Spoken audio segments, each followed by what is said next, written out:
Thom Hartmann here on the best of the rest of labor and economic news. You need to know this. Democratic lawmakers may have finally heard our voices. For the first time in a long time, party leaders in the House of Representatives have put forth a progressive tax plan that would tax Wall Street to give Main Street a little relief. Last week, Representative Chris Van Hollen announced the Democratic plan to create the kind of economy where the pie is growing and everyone's getting a better slice. That new plan would levy a transaction tax on Wall Street to expand or create new tax breaks for apprenticeship programs, childcare, people who save for retirement, middle-class working families, and even companies that give workers a raise. Although these ideas are not likely to come to fruition while Republicans are in charge, many people are happy to see Democrats once again demonstrating how they're different from those on the right. During the last election cycles, party leaders seemed to miss the message when it came to what voters wanted.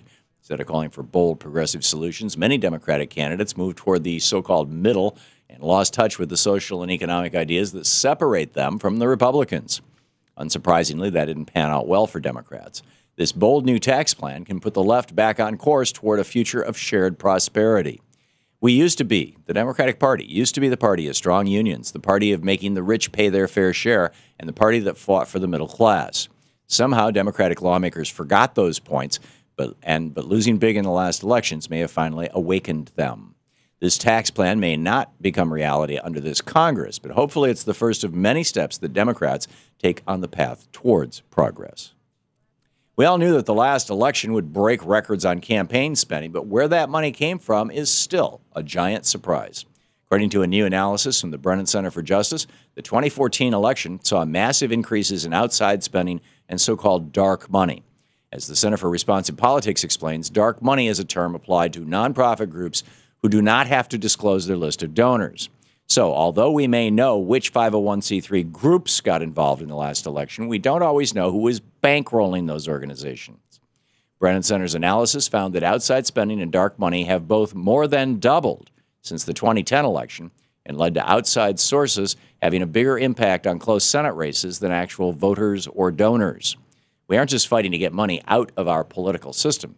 We're fighting for the ability to know who it is who is buying off our politicians. That's one more important reason why we need to get money out of politics. Go to movetoamend.org to find out how. President Obama is speaking up for municipal broadband. Last week, the president announced a new effort to support communities that want to set up their own internet infrastructure and eliminate barriers to publicly owned broadband.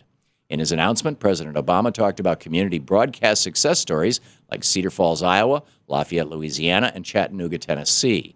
He explained that these cities have internet speeds nearly 100 times faster than the national average, and they deliver it at an affordable price. Despite this clear evidence to support publicly owned internet providers, there are laws in 19 states that make it harder for communities to set up their own system. Expanding broadband in communities across our country would create jobs, keep internet prices low, and connect millions of people to the World Wide Web. So why aren't we expanding public broadband nationwide? Kansas Governor Sam Brownback wants school children to pay for his bad economic decisions.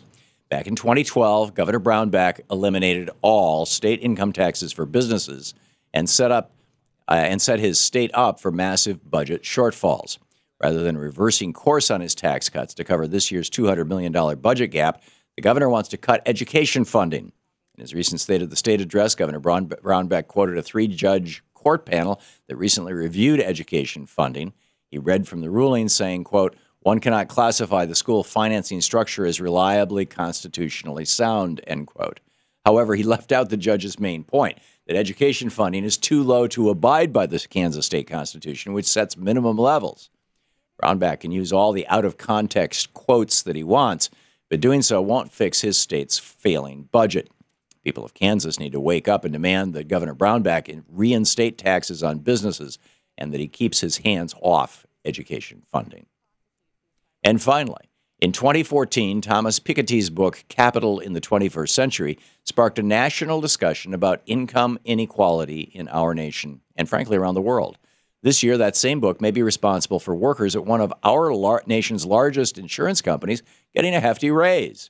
Last week, Aetna CEO Mark Bertolini announced that his lowest-paid employees were getting a big pay bump.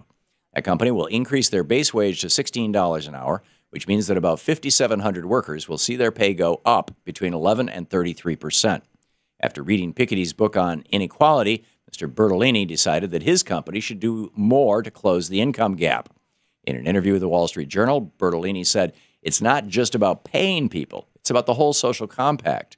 Why can't private industry step forward and make the innovative decisions on how we do this?" In addition to fighting inequality and improving the lives of workers, these raises will have big benefits for Aetna as well. Bertolini predicts that better pay will reduce turnover and increase performance at the company and create a better and more informed workforce. While it shouldn't be innovative to recognize the value of treating your workers well, it's great to see private industries stepping up and working to create a future of shared prosperity. And that's the way it is for the week of January 19th, 2015. I'm Thom Hartmann on Economic and Labor News.